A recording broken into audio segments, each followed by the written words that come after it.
రెండవది చూడండి, మిమ్మును హింసించు వారి కొరకు ప్రార్థన చేయుడి. దేవునికి స్తోత్రం. రెండవది ఏమంటున్నాడు? హింసించేవారి కోసము. ప్రైజ్ ద లార్డ్, హల్లెలూయా. అది ప్రభు యొక్క కోరిక.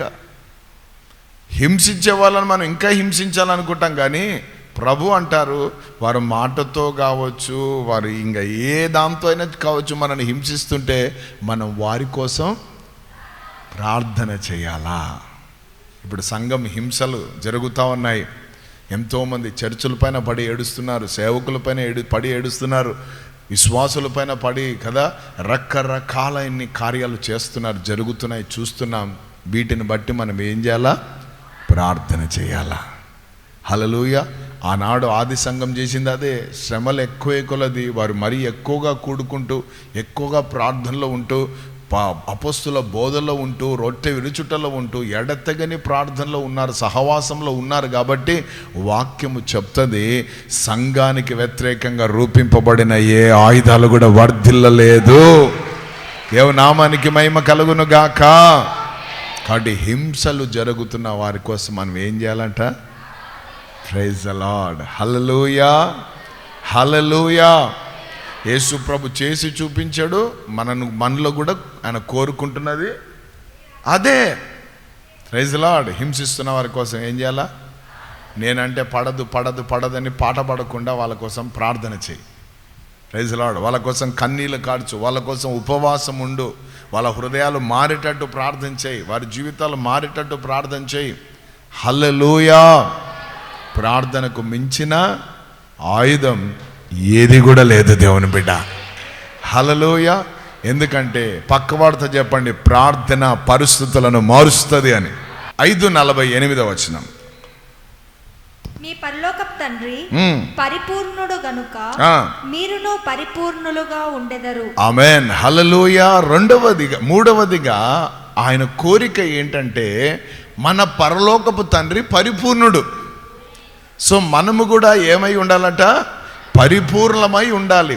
పరిపూర్ణమై ఉండాలంటే దాని అర్థము దాగు మచ్చ ముడత కలంకము లేని వారిగా మనం ఉండాలి. హల్లెలూయా. దేవునికి స్తోత్రం. ఆమేన్. యేసు ప్రభువారు యోర్దాను నదిలోనికి అట్లా వస్తున్నప్పుడు ఎక్కడి నుంచి వస్తున్నాడైనా? వడ్రంగి వాని ఇంట్లో నుంచి వస్తున్నాడు. ఎక్కడి నుంచి వస్తున్నాడైనా? నజరేతులో నుండి వస్తున్నాడు. ఆ వస్తున్న ప్రాంతం ఎటువంటిదంటే అక్కడి నుంచి ఏ మంచి కూడా రాదు, ఏ మంచి కూడా ప్రాంతంలో లేదు. అది చెడిపోయిన ప్రాంతం, అది భయంకరమైన ప్రాంతం. ఆ ప్రాంతం నుంచి ఏది కూడా మంచిది రాదు. ఏదైనా వస్తుందా అని అనేకులు అడిగిన ప్రాంతం. అటువంటి ప్రాంతంలో నుండి యేసు ప్రభు వారు వస్తుంటే నీళ్ళల్లో ఉన్న బాప్తిసం ఇచ్చు యోహాను ఆయన వైపు చూసి అంటాడు, లోక పాపములను మోసుకొని వెళ్తున్న దేవుని గొర్రెపిల్ల అన్నాడు.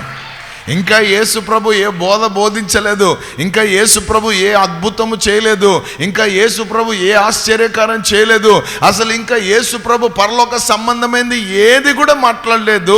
అయినప్పటికీ యేసు ప్రభును చూచిన మరుక్షణమే బాప్తిసం ఇచ్చు యోహాను ఆ సాక్ష్యం ఎందుకు చెప్తున్నారు అని అంటే ఆయనలో దాగు మచ్చ ముడత కలంకం లేదు కాబట్టి. హల్లెలూయా. మనము కూడా అట్టివారుగా ఉండాలని కోరుకుంటున్నాడు. ఆమేన్. పాపిష్టి లోకంలో ఉన్నాం, పాపంతో కూడిన లోకంలో ఉన్నామన్నా అంటే పాపముతో కూడిన లోకంలో ఉండొచ్చు, తప్పేముంది? ఆమేన్. పాపముతో కూడిన లోకంలో ఉండొచ్చు, కానీ పాపం లేనివాడిగా మనం బ్రతకాల. హల్లెలూయా. దేవుని నామానికి మహిమ కలుగును గాక. సొదొమ గొమొర్రా చెడిపోయిన ప్రాంతం, అది భయంకరమైన పాపంతో కూడిన ప్రాంతం. ఎంత విచ్చలవిడి పాపం అంటే ఆ పాపం ఎంత పెరిగిపోయిందంటే దేవుని యొద్దకు పోయిందంట. మొర తట్టుకోలేకపోతుందట, భూమి మొయ్యలేకపోతుందంట, భరించలేకపోతుందట. అప్పుడు దేవుడు దాన్ని నాశనం చేయాలని వచ్చినప్పుడు దాంట్లో లోతను ఒక నీతిమంతుడు ఉన్నాడు. హల్లెలూయా. ఆ ఒక్క నీతిమంతుణ్ణి దేవుడు నాశనం చేయకుండా కాపాడాడు. Praise the lord. దేవునికి స్తోత్రం. అందుకే అబ్రహాము ప్రార్థనలో అంటాడు, అయ్యా ఒక 80 మంది నీతిమంతులు ఉంటే ఆ ప్రాంతాన్ని వదిలిపెడతావా, ఒక 40 మంది ఉంటే వదిలిపెడతావా, ఒక 30 మంది ఉంటే వదిలేస్తావా, ఒక 10 మంది ఉంటే వదిలేస్తావా అంటే తప్పకుండా వదిలేస్తాను, నేను వాళ్ళను బట్టి నేను శిక్షను ఆ ప్రాంతం మీదకి తీసుకొని రానన్నాడు.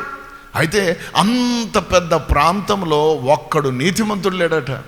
ప్రైజ్ ది లార్డ్, హల్లెలూయా. ఈరోజు మనం ఎత్తు ప్రాంతాల్లో ఉన్నాం, మనం హై ప్రాంతాల్లో ఉన్నాం, మనం లో ప్రాంతాల్లో ఉన్నాం, మనం అక్కడ ఉన్నాం ఇక్కడ ఉన్నాం. అసలు భూకంపాలు రావడానికే ఛాన్సులు లేవు. మన దగ్గర ఈ ప్రాంతంలో భూకంపాలు తప్పకుండా వస్తాయి అని ఇటువంటి సైంటిఫికల్గా ఎన్నైనా మాట్లాడచ్చు. కానీ నేను ఒకటి అంటాను, యేసు రక్తము చేత కడగబడి నీతిమంతుడిగా మార్చబడి దేవునితో నడుస్తున్న ఒక్క వ్యక్తి ఒక గ్రామంలో ఉన్న ఆ ఒక్క వ్యక్తి కోసం ఆ గ్రామాన్ని దేవుడు ముట్టడు, ఆ ప్రాంతానికి శిక్ష రాకుండా చేస్తాడైనా. ఇక్కడ ఇంతమంది ఉన్నారు, అందుకే మన ప్రాంతాలు క్షేమంగా ఉన్నాయి. అర్థమైందా? హల్లెలూయా. సో మన ప్రభు పరిపూర్ణుడు కాబట్టి మనం కూడా దేవునామానికి మహిమ కలుగును గాక. హల్లెలూయా. ఇదిగో సమస్తమును బాగు చేయవాడు ఈయననే అని ఆయన గురించి సాక్ష్యం చెప్తున్నారు. హల్లెలూయా. నజరేయుడ దావీదు కుమారుడవైన యేసు మమ్మల్ని కనికరించు అని కేకలు వేస్తున్నారు. ఈయన ఏం బోర్డు పెట్టుకోలే. దయ్యాలైతే యేసు ప్రభు అంత దూరంలో ఉన్నప్పుడే చూసి ఏమంటున్నాయి, సర్వోన్నతుడైన దేవుని కుమారుడా, పరిశుద్ధుడా అని అవి కేకలేస్తున్నాయి. హల్లెలూయా. ఆమేన్. సేమ్ ప్రభావం మనలో కూడా ఉంది. మన నిలబడిన దయ్యాలు కేకలేయాల్సిందే. ఎందుకంటే మనము కూడా తండ్రికి కుమారులము కుమార్తెలమై ఉన్నాము కాబట్టి ఆ పరిపూర్ణత వైపే పరుగులు తీయాలి ఈరోజు మనం. ఆమేన్. వాక్యం ఏం చెప్తుందో ఆ వాక్య ప్రకారం బ్రతకడానికి ఇష్టపడాల. చెప్పండి అయ్యా, వాక్యానికి వ్యతిరేకంగా, మీ ఆజ్ఞలకు వ్యతిరేకంగా తిరిగి నన్ను నడవనీయద్దయ్యా. హల్లెలూయా. సో వాక్యములోనే ఉండాలి మన బ్రతుకులు ఎప్పుడు కూడా. వాక్యంలోనే మన బ్రతుకులు ఉండాలి అంటే ఏం చేయాలా? ప్రతిరోజు వాక్యాన్ని చదవాలా. ఈరోజు ఎంతమంది చదువుకొని వచ్చారు? ఆమేన్. ప్రతిరోజు వాక్యాన్ని ధ్యానించాలా. ఎంతమంది ధ్యానించుతున్నారు? చదువులేని వాళ్ళందరూ ధ్యానించాలా. ఎట్లా? ఇప్పుడు ఆదివారం చెప్పే వాక్యాలు ధ్యానిస్తూనే ఉండాలా. బాగా చెప్పినాడు, బాగా చెప్పింది కాదు ఇక్కడ మ్యాటరు. ఆమేన్. ధ్యానిస్తూ ఉండాలా. ధ్యానిస్తున్నప్పుడు మంట పుడుతుంది. హల్లెలూయా. మంట పుట్టినప్పుడు పాపం అనే చెత్త చెదారం మనసులో ఉండొచ్చు, హృదయంలో ఉండొచ్చు, శరీరంలో ఉండొచ్చు, అన్నీ కాలిపోతాయి. వాక్యం లేకపోతే పెనం చల్లగైపోతుంది. ఎందుకంటే ఆ వాక్యం అగ్ని వంటిదై ఉన్నది, బల్లమైన సుత్తె లాంటిదై ఉన్నది. అది హల్లెలూయా. పాల లాంటిది అది, తేనె లాంటిది అది. అన్నీ ఉన్నాయి దాంట్లో. విటమిన్స్ అన్నీ ఉన్నాయి, ప్రోటీన్స్ అన్నీ ఉన్నాయి, అన్నీ ఉన్నాయి దాంట్లో. ఎవ్రీ టైం తీసుకుంటూ ఉండాలి. ఆమేన్. సో పరిపూర్ణత ప్రభు కోరుకుంటున్నాడు. ఆమేన్. దేవునికి స్తోత్రం. హల్లెలూయా, హల్లెలూయా, హల్లెలూయా. నేను మందిరానికి వచ్చాను, నాకు కడుపు నొప్పి విపరీతంగా ఉంది. కడుపు నొప్పి వెంటనే పోయింది, తలనొప్పి వెంటనే పోయింది, గుండె దడ వెంటనే పోయింది, నా నోట్లో మాట రాలే వెంటనే మాట వచ్చింది. ఇవన్నీ చెప్తున్నావు. దేవుని మహాకృప, నేను పాపం చేయకుండా ఈ వారం అంతా నా పరిశుద్ధతను కాపాడుకొని బ్రతికానని చెప్పావా? ఇది అసలైన సాక్ష్యం. నేను పాపాన్ని విడిచిపెట్టాను, సిగరెట్లు విడిచిపెట్టాను, సినిమాలు విడిచిపెట్టాను, సీరియళ్ళు విడిచిపెట్టాను. అంటే కొలాయిల దగ్గర గొడవ పెట్టే దాంట్లో ఫస్ట్ నేనే. ఆ గయ్యాలితనాన్ని విడిచిపెట్టాను, నిర్లక్ష్యం విడిచిపెట్టాను, సోమరితనాన్ని విడిచిపెట్టాను. దేవుడు చెప్పింది ఉన్నది ఉన్నట్టుగా పరిగెడుతున్నాను. ఈ సాక్ష్యాలు ఏమైనా చెప్పారా? ఎవరైనా చెప్పేది విన్నారా? బొటన వేలు నొప్పి లేచింటే అయ్యగారు ముట్టినాగానే పోయిందట. దాంతో ఏమైనా వచ్చిందా? బొటనలు వేరుడా. హల్లెలూయా. ఈ 2 ఏళ్ళు భలే బుర్రు జుర్రు జుర్రు జుర్రు అని పీకుతూ ఉంటే ఆయన ప్రార్థన చేశాడు. ఈ పీకింది పోయింది, నొప్పి పోయినందుకు దేవుని స్తోత్రం. సాయంత్రం సిగరెట్ పెట్టేది ఆయన. సరిపోయిందా సాక్ష్యం? ఒకప్పుడు తాగేవాడిని, ఈరోజు అన్నీ విడిచిపెట్టేశాను. ఒకప్పుడు తిరిగేవాడిని, ఈరోజు అన్ని పక్కన పెట్టేశాను. ఒకప్పుడు ప్రార్థన లేనోని, ఈరోజు ప్రార్థనతో జీవిస్తున్నాను. ఒకప్పుడు విశ్వాసం లేనోని, ఈరోజు విశ్వాసం. ఇది సాక్ష్యం అంటే, ఇది కోరుకుంటున్నాడు, ఇది పరిపూర్ణత. ఆమేన్. గుడ్డోడు అన్నాడు కదా, ఒకప్పుడు నేను గుడ్డివాడను కానీ ఇప్పుడు నేను చూచుచున్నాను. హల్లెలూయా. నిన్ను స్వస్థపరిచినాడంటే వాడు పాపి అంటున్నారు. ఎవరిని? యేసు ప్రభువును. ఎందుకు? వాడికి దినం దినం దినం కావాలి. వానికి దినమోడు వాడు. విశ్రాంతి దినాన్ని ఎట్లా నువ్వు వెళ్ళి ఆ బురదలో చేసుకొని కడుక్కోమని చెప్పాడు. పని చేయొద్దు కదా, బరువెత్తొద్దు కదా, మన ఆజ్ఞలు చెప్తున్నాయి కదా అని. వీడికి ఆజ్ఞనే ఉంది కానీ ఆడ కార్యం జరిగింది వాడు చెప్తలేడు. ఆమెన్. ఫస్ట్ వానికి ఇంటర్వ్యూ, రెండవది వాళ్ళ తల్లిదండ్రులకి ఇంటర్వ్యూ. హల్లెలూయా. మళ్ళీ వాళ్ళ డిస్కషన్. వీనిలాగా ఇంకోడైనా ఉన్నాడేమో కదా, వీడికి కళ్ళు వస్తే లోకానికి అంత కళ్ళు పోయినాయి. ప్రైజ్ ది లార్డ్ అని పాపి సంభాషణలు జరుగుతుంటే అప్పుడే చూపొచ్చినోడు అన్నీ చూస్తున్నాడు, వానికి రోషం ఎక్కువ. ఉన్నట్టు ఉండి ఏమన్నాడు తెలుసా? హల్లెలూయా. ఒరే బాబు, ఒకప్పుడు చూపులేనుండ్రా, ఇప్పుడు బాగా చూస్తున్నానురా. ఎందుకురా పదే పదే అడుగుతున్నారు? మీరు కూడా ఆయనకు శిష్యులు కావాలనుకుంటున్నారా అన్నాడు. వాళ్ళకు బీపీ సర్రం రేసింది. ఏయ్, మేము మోషే అబ్రహాం శిష్యులం. ఓయ్. హల్లెలూయా. Praise the lord. దేవునికి స్తోత్రం. ఆమేన్. నేను అంటాను, నీకు నూనె మీద ఉన్నంత విశ్వాసం యేసు వాక్యం మీద లేకపోయినా డబ్బాలు డబ్బాలు తెచ్చుకొని పెట్టుకుంటున్నావు ఇంట్లో. హల్లెలూయా. ఆమేన్. దేవునికి స్తోత్రం. ఒక ఆమె అప్పడాలు చేసుకొని తింటుంది ఆ నూనెతో. ఎందుకంటే సర్వ శరీరానికి ఆరోగ్యం, ఎముకలకు సత్తు వస్తుందని కొనుక్కుంది, తెచ్చుకుంది బాటిళ్ళన్నీ. ఆమెను కొనుక్కొని పోతున్నారని వీళ్ళు అమ్ముకుంటే వీళ్ళ సేవ వీళ్ళది. ఆమెను ఏమేమో అన్నీ పోసుకొని అప్పడాలు. హల్లెలూయా. ఒక ఆయన అయితే లీటర్ తాగుతున్నాడు. రేపు బేదులు పడతారా నేను తెలుసులాడు. వాక్యం తెలియని వాళ్ళు, వాక్యం ఎరగనోళ్ళు వీళ్ళు. గొర్రె అని కరెక్టే చెప్పాడు యేసయ్య. గొర్రె ఒక్కడి పోతే అన్నీ జర్రని పోతానే ఉంటాయి. ఎందుకు పోతాయి అని తెలియదు. ఒక్కటి ట్రైన్ కింద దూరిందంటే అన్నీ పోతాయి దూరడానికి. ఎంత విచిత్రం కదా. ఒక్కడు నూనె బాటలు కొన్నాడంటే, ఒక్కడు కర్చీపు కొన్నాడంటే, ఒకడు బెడ్షీట్ కొన్నాడంటే, ఒకడు చేప కొన్నాడంటే, ఒకడు చేపలు కూడా అమ్ముతున్నాడు ఈ మధ్యలో. చేపల మీద ఉన్న విశ్వాసం. వాక్యం ఏం చెప్తా ఉంది? నూనె రాసి ప్రార్థన చేయాలట. మనం నూనె రాసుకుండేది అలవాటైంది కానీ ప్రార్థన చేయం. విశ్వాస సహితమైన ప్రార్థన ఆ రోగిని స్వస్థపరుస్తుందట. ఎప్పుడు? నువ్వు నూనె రాసి నువ్వు ప్రార్థన చేసినప్పుడు. దేవునికి స్తోత్రం. హల్లెలూయా. అందుకే నా దగ్గరకు వస్తే ఫస్ట్ నూనె తీసుకొని ప్రార్థన చేసినాక ఇస్తాను అది. ఆమేన్. Praise the lord. హల్లెలూయా. హల్లెలూయా. యేసుప్రభు అంటాడు, పరిపూర్ణతను నేను చూడాలని కోరుకుంటున్నాను. కారణం, నీ తండ్రి పరిపూర్ణుడు. ఇప్పుడు మన ప్రయాస అంతా ఏమై ఉండాలి తెలుసా? పరలోకం పోయేది కాదు. పరలోకం ఫ్రీగా ఇచ్చాడు యేసయ్య. ఆ పరలోకానికి వెళ్ళే ముందు మనమంతా కూడా దాగు మచ్చ ముడత కలంకం లేని వధువు సంఘముగా ఆయన ఎదుట నిలబడాలా. శోధనను జయించిన వారుగా మనం నిలబడాలా. పాపమును జయించిన వారుగా మనం నిలబడాలా. శాపమును జయించిన వారుగా మనం నిలబడాలా. జయ జీవితముతో. అందుకే ప్రకటనలో ఉంది, జయించిన వారికి అట. ఆమేన్. ఆయన కిరీటాలు దాచి ఉంచాడు. హల్లెలూయా. హల్లెలూయా. బలహీనులు కాదు పరలోకం పోయేది, జయించిన వారు, మహాశ్రమలను జయించిన వారు, గొర్రెపిల్ల రక్తము చేత బయటికి వచ్చిన వారు. ఇటువంటి వారు ఉంటారు అక్కడ. ములాజలు ఉన్నోళ్ళు కాదు. ఆమేన్. హల్లెలూయా. చెక్క భజన చేసిన వాళ్ళు ఉండరు అక్కడ. ఇక్కడ ఉండేది పరిపూర్ణత వైపు పరిగెట్టేటోళ్ళు. ఆమేన్. దేవుని రాజ్యం కొరకు ఆస్తులను పోగొట్టుకున్న వాళ్ళు, దేవుని రాజ్యం కోసము వాళ్ళకున్న పేరు ప్రఖ్యాతులు పోగొట్టుకున్న వాళ్ళు, దేవుని రాజ్యం కోసం తమ ప్రాణాలను కూడా సైతం పక్కన పెట్టిన వాళ్ళు ఉంటారు అక్కడ. ఆమేన్. వైర్యంతో కూడిన భక్తి చేసిన వాళ్ళు ఉంటారు అక్కడ. లోకానుసారంగా వెళ్ళిన వారు ఉండరు అక్కడ. ఆచార పద్ధతి ఈ పద్ధతి ఉన్నోళ్ళు కాదు. వాక్యముతో ఉతక స్నానం చేసిన వారు మాత్రమే అక్కడ కనబడతా ఉంటారు. హల్లెలూయా. కాబట్టి ప్రభు యొక్క కోరిక అది. ఆయన నా తండ్రి మన తండ్రి పరిపూర్ణుడు, కాబట్టి మనం కూడా ప్రైజ్ ది లార్డ్ హల్లెలూయా. మనం అన్నిట్లో పర్ఫెక్ట్గా ఉన్నాం అనుకో, మన పిల్లలు కూడా పర్ఫెక్ట్గా ఉండాలని చూస్తాం, అవునా కదా.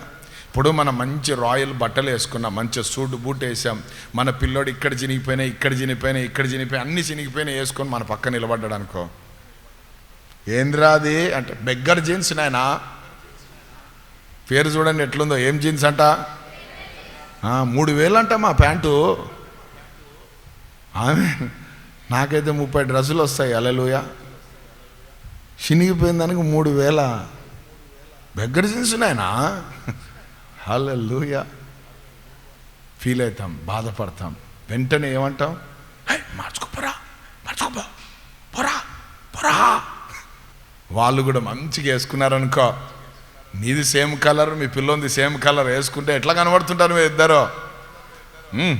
వాడు డాయనని చూసుకుంటా కాలుపుతుంటాడు, ఈడు వాడిని చూసుకుంటా, ఇద్దరు ఆనందమే వేరు. అది దేవుడు కోరుకుంటున్నది. ఏమే హల్లెలూయా. ఆయన ఏలుతున్నాడు కాబట్టి నువ్వు నేను ఏలాలని కోరుకున్నాడు, హల్లెలూయా. కాబట్టి పరిపూర్ణతలో రా, దేవునికి స్తోత్రం, హల్లెలూయా హల్లెలూయా. మనం కూడా పరిపూర్ణ. 3వ చూడండి, దేవునికి స్తోత్రం, మత్తయి సువార్త 6వ అధ్యాయం 4వ వచనం. అట్లయితే రహస్యమందు చూచు నీ తండ్రి నీకు ప్రతిఫలం ఇచ్చును. మరియు మీరు ప్రార్థన చేయను. చాలమ్మా, దేవునికి స్తోత్రం, హల్లెలూయా. మీరు ధర్మ కార్యములు చేసేటప్పుడు అందరూ చూసేటట్టు చేయొద్దట. యేసు ప్రభు కోరిక ఏంటంటే రహస్యమందు చూచే తండ్రి నీకు ప్రతిఫలం ఇవ్వాలా. నువ్వు చేసే ధర్మము, నువ్వు చేసే ధర్మ కార్యములు ఎవరికి చెప్పొద్దు, ఎవరు చూడొద్దు, ఎవరు దాని గురించి మాట్లాడొద్దు. మరి ఏం చేయాలా? అది రహస్యమందు చేస్తే అది నీ తండ్రి చూడాలా, దాన్ని బట్టి నీకు ప్రతిఫలం ఇవ్వాలా. అది ఆయన కోరిక. ప్రైజ్ ది లార్డ్, హల్లెలూయా. యేసేకు బిల్డప్ చేయడం ఇష్టం ఉండదు. ఆమేన్. ఆ నల్ల రాళ్ళ మీద తెల్ల అక్షరాలతో మన పేర్లు, దాని పక్కన 116 కనబడొద్దు అంటాడు ఆయన. జీవగ్రంథమందు రాయబడ్డాయి, దాన్ని బట్టి మీరు ఆనందించండి అన్నాడు, దాన్ని బట్టి మీరు సంతోషించండి అన్నాడు. దయ్యాలు పోయినాయనో, స్వస్థతలు జరిగినాయో, అద్భుతాలు జరిగినాయని కాదట, దీన్ని బట్టి అంటాడు. అంతే. దాని అర్థం ఏంటంటే మన పేర్లు జీవగ్రంథంలో రాయబడ్డాయి కాబట్టి దాన్ని బట్టి ఫుల్ హ్యాపీగా ఉండాలా. భూమి మీద మన పేర్లు చెప్పినా చెక్కపోయినా, రాసినా రాయకపోయినా, మన గురించి చెక్కభజన చేసినా చేయకపోయినా మనకు we don't bother about that. హల్లెలూయా. దేవుడు ప్రేరేపించినప్పుడు, దేవుడు కార్యాలు చేస్తున్నప్పుడు నేను ఎప్పుడు చెప్తాను, ఎవరికైనా సహాయం చేయాలన్నా, ఏదైనా చేయాలన్నా, అమ్మ ఎవరికి చెప్పదు, అయ్యా ఎవరికి చెప్పదు, అయ్యో మీకు నాకు మధ్యలో ఉండాలి, అయ్యా దేవుడు మనకు మధ్యలో ఉండాలి, ఇట్లా చెప్తుంటాను. కారణం ఏంటంటే వీళ్ళు ఎక్కడ పోయి మమ్మల్ని మాకు వచ్చే దీవెనలన్నీ పోగొడతారని మా భయం. అన్న ఉపకారం చేసినప్పుడు అమ్మ దాచుకోద్దన్న అందరికీ చెప్పాలంటే అదే దెబ్బనైనా. దేవుడు చేశాడని చెప్పు, దేవుడు సహాయం చేశాడని చెప్పుడు, దేవుడు కార్యాలు చేశాడని చెప్పు, అంతే తప్ప మనుషుల పేర్లు మాత్రం మనం ఎప్పుడు కూడా ప్రైజ్ ది లార్డ్ ప్రకటించొద్దు. హల్లెలూయా. నేను బస్తా బియ్యం తెచ్చినా, ఆయిల్ ప్యాకెట్ తెచ్చినా, నేను పచ్చిమిరపకాయలు తెచ్చినా, నేను ఎల్లిపాయలు చెప్పినా చెప్పంటే ఇంకా అదే సర్వీస్ అయిపోతుంది. వాక్యం ఎవరు చెప్పేది? హల్లెలూయా. యేసుప్రభు కోరికలు ఇవన్నీ. యేసుప్రభు కోరుకుంటున్నాడు ఇదంతా నీకు నాకు మనందరి జీవితాల్లో. నీవు ధర్మం చెయ్యాలా, నీ ధర్మ కార్యములు. కొర్నేలుతో అంటాడు, నీ ధర్మ కార్యములు పరలోకానికి చేరినాయంట. అందుకే దేవదూత పంపబడ్డాడు కిందికి. హల్లెలూయా. ఎందుకంటే ఈయనకి ఒక కొదవ ఉంది, అది నేను వీనికి తీర్చాలనుకుంటాను, దైవ సేవకుడైన పేతురుని పిలుచుకోమని చెప్పి ఇంటికని. నీ ప్రార్థనలు, యాజకాలు, ధర్మకార్యాలు అన్నీ చేరినాయి అంటాడు. Praise the Lord. కాబట్టి నువ్వు ధర్మం చేసేటప్పుడు అది ఏం కావద్దు, ప్రకటించబడద్దు, అందరు చూసేటట్టు. ఇంకా అంటాడు కుడి చేకిచ్చింది ఎడమ చేద్ది అంటాడు. అంటే ఈ ఇచ్చే దాంట్లో ఎంత కండిషన్స్ మాట్లాడుతున్నాడు యేసయ్య. మనం చెప్పుకొని సంతోషపడతాం, ఎవరైనా చెప్తే సంతోషపడతాం. కానీ ప్రభు అంటాడు, ఇచ్చి చెప్పకుండా, నీ గురించి చెప్పకుండా ఉంటే అప్పుడైనా సంతోషపడతాడట. హల్లెలూయా. ఆయన చెప్పుకోవాల పైన, చూడరా మా వాడిని పంపించిన భూమి మీదకి ఏం చేస్తున్నాడు చూడు, ఎన్ని పనులు చేస్తున్నాడు చూడు, వాడికి ఇచ్చిన జీతంతో, వాడికి ఇచ్చిన లాభంతో, వాడికి ఇచ్చిన ఆరోగ్యంతో ఎంతెంత చేస్తున్నాడు చూడు అని ఆయన అక్కడ చెప్పుకొని అక్కడ గణపరచాల నిన్ను. అదే ఆయన చెప్తున్న మాట ఇక్కడ. హల్లెలూయా, హల్లెలూయా. దేవుని నామానికి మహిమ కలుగును గాక. ఆ ధర్మ కార్యాలు మనం ఎప్పుడు కూడా ఏం చేయొద్దట. Praise lord. మన శ్వాస ఆగిపోయేంత అనేకులకు మేలు చేసేవారుగా ఉండాల. ఇది రహస్యమందు చూచే తండ్రి మాత్రమే చూడాలి, ఎవ్వరికొద్దు. Praise lord. హల్లెలూయా, హల్లెలూయా, ఆమేన్.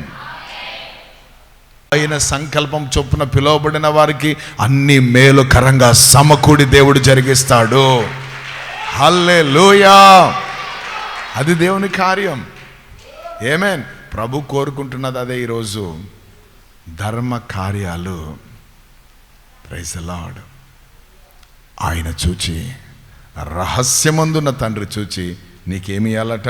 ప్రతిఫలం ఇవ్వాలా. అది ఆయన కోరుకుంటున్నాడు. దాని తర్వాత చూడండి, లూకా సువార్త 6:36 చివరిగా. కాబట్టి మీ తండ్రి కనికరము గలవాడై ఉన్నట్టు మీరును కనికరము గలవారై ఉండడి. అందరూ ఆమేన్ చెప్దామా? హల్లెలూయా.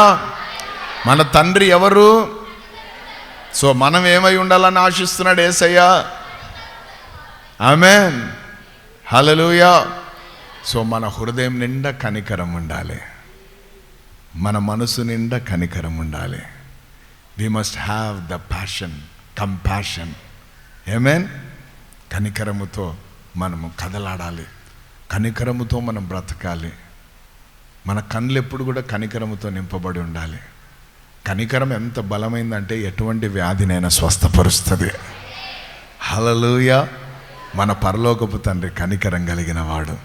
సో మనం కూడా ఎవరైనా ఎక్కువ మాట్లాడారనుకో వాని మీద కనికరపడాలి. తెలియక మాట్లాడుతున్నారులే అంతే తప్ప రెచ్చిపోద్దు. మనం నోటికి కళ్ళం వేసుకోవాలి, నాలుగు కళ్ళం వేసుకోవాలి, కనికరపడాలి. నా గురించి తెలియదు కాబట్టి మాట్లాడుతున్నాను, కానీలే మాట్లాడండిలే. సో వారిపైన కూడా మనం ఏం పడాలా? ఎస్. ఎందుకు? మన తండ్రి కనికరం కలిగిన వాడు. స్టెఫన్ కూడా కనికరపడ్డాడు. అందుకే ఏం చేస్తున్నారో ఎరగరు గనక క్షమించమన్నాడు. ఆయన కూడా నా ఆత్మ నీకు అప్పచెప్తున్నాను అన్నాడు, రాళ్లతో కొడతా ఉంటే. సో మనం కూడా కనికరము కలిగిన హృదయం, కనికరం కలిగిన మనసు గలవారమై ఉండాలని ప్రభు కోరుకుంటున్నాడు. ఒకటి, శత్రువులను ప్రేమించాలి. రెండవది, దూషించే వారి కోసం ప్రార్థించాలి. మూడవది, పరిపూర్ణులుగా మార్చబడాలి. నాలుగవది, ధర్మకార్యాలను రహస్యముందు చూచు తండ్రి చూచేటట్టు, దానికి ప్రతిఫలం ఇచ్చేటట్టు ప్రవర్తించాలి. చివరిగా, కనికరము గల వారమై మనము నడుచుకోవాలి. అట్టి కృపతో దేవుడు మనను దీవించునుగాక. ఇవి దేవుని ఆశలు. యేసుప్రభు మన కోసం ఆశపడుతున్నాడు. మనం ఇట్లా బ్రతుకుతే బాగుంటుందని ఆయన చెప్తున్నారు. మళ్ళీ ఆయన విధానంలోకి వెళ్దామా? మనం అందరము అటువారై ఉన్నారు, మనం కూడా అటువారుగా మార్చబడదామా అన్న వాళ్ళు ఒకసారి అందరు గట్టిగా ప్రైజ్ ది లార్డ్. హల్లెలూయా. నీ వల్ల కాదు, నా వల్ల కాదు, కానీ పరిశుద్ధాత్మని వల్ల సమస్తం సాధ్యం. ఆయన నిన్ను బలపరిచి నడిపిస్తాడు. నువ్వు ఒకటి చేతులు పైకెత్తి నన్ను నడిపించు నాయనా అనాలంతే. హల్లెలూయా. ఆయనే నడిపిస్తాడు. దేవునికి స్తోత్రం. అటు కృప దేవుడు దయచేయనుగాక. ప్రార్థన చేసుకుందాం. పరిశుద్ధుడా, ప్రేమాస్వరూపుడా, జీవాధిపతి, సర్వాధికారి, సర్వజ్ఞుడా, మీకు వందనాలు. మీ యొక్క మాటలను బట్టి మీకు వందనాలయ్యా తండ్రి. మీ యొక్క ఆశ మా ఎడల, కోరిక మా ఎడల ఏమై ఉందో మీరు మాకు బయలుపరిచారయ్యా. నాయనా, మేము మా శత్రువులను ప్రేమించాలని, హింసించే వారి కోసం ప్రార్థన చేయాలని, మాతో నాయనా కోరుకున్నారు ప్రభా. మీరు తండ్రి పరిపూర్ణుడు కాబట్టి మేము పరిపూర్ణులుగా జీవించాలని కోరుకున్నారు ప్రభా. మేము చేసే ప్రతి ధర్మ కార్యములు ప్రభా బయటకు ప్రకటించబడేటట్టు, వినబడేటట్టు, కనబడేటట్టు నాయనా ఉండకుండా రహస్యముందు చూచే మీరు ప్రతిఫలం ఇచ్చేటట్టు ఉండాలని నేర్పించారు ప్రభా. అంతేకాదు నాయనా మేము కనికరము గల వారమై ఉండాలని మీరు మాకు నేర్పించారయ్యా. మీరు ఆశించారు ఇవన్నీ మా హృదయాల్లో, మా జీవితాల్లో. సో అటువంటి మేమందరం కలిగి జీవించే కృప మాకు దయచేయండి ప్రభా. దాగు మచ్చ ముడత కలంకము లేని వారిగా నాయనా మీ రాకడకు మేము నాయనా సిద్ధపడడానికి మీ కృప దయచేయండి. వాక్యపు ప్రభావం మా మీద ఎక్కువగా ఉండాలి ప్రభా. మీ సన్నిధి ప్రభావం మా మీద ఎక్కువగా ఉండాలయ్యా. లోకపు ఆలోచనలు, లోకపు మర్యాదలు, లోకపు తలంపులు, లోకపు క్రియలు ఎక్కడ కూడా కనబడడానికి వీల్లేదు ప్రభా. నాయనా బలా నమ్మకమైన మంచి దాసురాలా అని మేము నాయనా సాక్ష్యం మీ దగ్గర పొందుకోవాలి ప్రభా. అటువంటి పవిత్రమైన జీవితం మాకు దయచేయండి నాయన. అటువంటి వాక్యానుసరమైన బ్రతుకులు మాకు దయచేయండి. కీర్తనకారుడు అంటాడు కదా, నీ వాక్యము విడిచి నన్ను తిరగనీయొద్దని. అవును ప్రభువా, మీ కృప మాకు దయచేయండి ప్రభా. వాక్యములో మేము ఉండాలి ప్రభా. బైబిల్ పట్టుకుంటే మాలో మార్పు రాదు నాయనా. బైబిల్లో పేజీలు తిప్పితే మాకు మార్పు రాదు నాయనా. బైబిల్ వాక్యాలు కంటత పెడితే మాకు మార్పు రాదు ప్రభా. బైబిల్లో ఉన్నాయి మేము ప్రక్కన పోయి అక్కడిక్కడ పోయి ఎన్ని మాట్లాడినా మార్పు రాదు. కానీ ఎప్పుడైతే వాక్యములో ఉన్నది క్రియారూపంలో మేము పెడతామో అప్పుడే ఒక గొప్ప మార్పు మేము చూడగలమని మీ వాక్యం ద్వారా మాతో నేర్పించారు. మీకు వందనాలు. మాటల్లో, క్రియల్లో మీరు శక్తివంతుడవు తండ్రి.